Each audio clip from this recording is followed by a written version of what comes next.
যেভাবে শারীরিক নির্যাতন ধর্ষণ করা হচ্ছে, একটা ঘটনারও কোনো রকম প্রতিবাদ হয়নি, কোনো রকম শাস্তি পায়নি অপরাধী। এমনকি তিলোত্তমার ক্ষেত্রেও আপনারা দেখলেন। তারপরেও তো আজকে এই ঘটনা ঘটবে কারণ মুখ্যমন্ত্রী প্রশ্রয় দিচ্ছেন, যার জন্য অনুব্রত মণ্ডলকে গ্রেপ্তার করা না হয়ে আজকে পুলিশের ফোন বাজেয়াপ্ত করা হয়েছে। আজকে কাদেরকে প্রশ্রয় দিচ্ছে?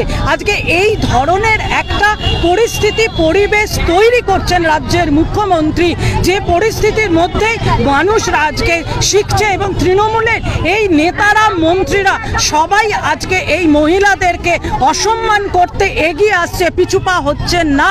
আজকে মনে করছেন মহিলারা, রাজ্যের মহিলারা যেন আজকে পণ্যদ্রব্য এবং তারা রাস্তায় নামিয়ে দিয়েছে, তাদেরকে ভোগ্যপণ্য করে তুলেছে।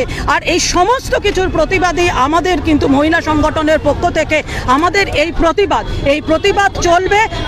যে শুধু অনুব্রত মণ্ডল নয়, যে এই ধরনেরই অন্যায় করবে, যে মা বোনেদেরকে এই ধরনের অশ্রাব্য ভাষায় কথা বলবেন এবং প্রশাসনকেও এই অশ্রাব্য ভাষায় কথা বলবে, তাদের সব কিছু প্রতিবাদী কিন্তু আমরা সব সময় করব। আমার নাম কেয়া দাস, হাওড়া জেলার সভানেত্রী।